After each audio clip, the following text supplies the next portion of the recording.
Salah seorang figur yang sangat menginspirasi pada saat saya SMA dan kuliah, namanya Kusnadi Harjasumantri. Lengkapnya Profesor Dr. Kusnadi Harjasumantri SH. Beliau rektor UGM, saat saya SMA dan saya masuk Gadjah Mada, beliaulah yang memberikan piagam. Pada waktu itu kalau masuk kampus harus ikut penataran P4. Nah, Pak Kusnadi ini mantan Brigade 17 Tentara Pelajar. Seorang yang punya semangat perjuangan luar biasa.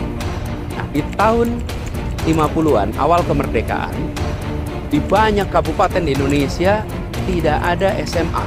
Lalu pemerintah membuat SMA. Membangun gedungnya mudah, tapi siapa gurunya? Nah, kemudian Kusnadi ini yang waktu itu masih mahasiswa, di tahun 50-an awal, beliau menginisiasi namanya PTM, Pengerahan Tenaga Mahasiswa. Mahasiswa-mahasiswa menjadi guru SMA di pelosok-pelosok tanah air.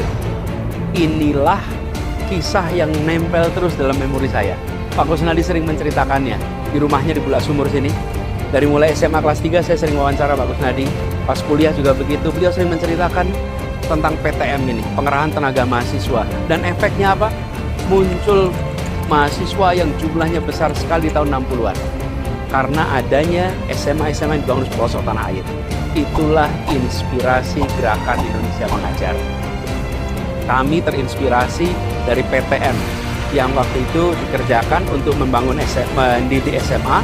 Kalau di Indonesia Mengajar, kami membangun anak-anak SD. Pada saat itu yang dibutuhkan adalah guru-guru SD di pelosok-pelosok tanah air. Jadi inspirasi Indonesia Mengajar itu dari PTM yang diinisiasi oleh Prof. Kusnadi. Sebuah gerakan yang berdampak dahsyat. Tahun 50-an dikirim mahasiswa untuk menjadi guru SMA. Tahun 60-an terjadi lonjakan jumlah mahasiswa. Tahun 70-an terjadi pembentukan kelas menengah pertama Indonesia. Di mana itu?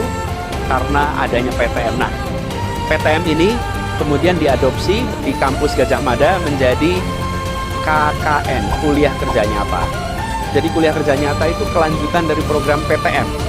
Dijadikan sebagai program wajib di Gadjah Mada. Nah, PTM sendiri di awal tahun 51 itu ada 8 mahasiswa yang dikirim berangkat untuk menjadi guru. Dan setelah mereka pulang, itu dihitung sebagai bagian dari kredit.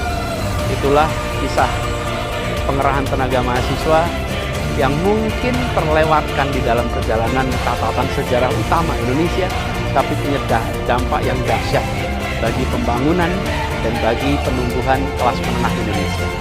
Dan itulah yang menjadi inspirasi Gerakan Indonesia Mengajar.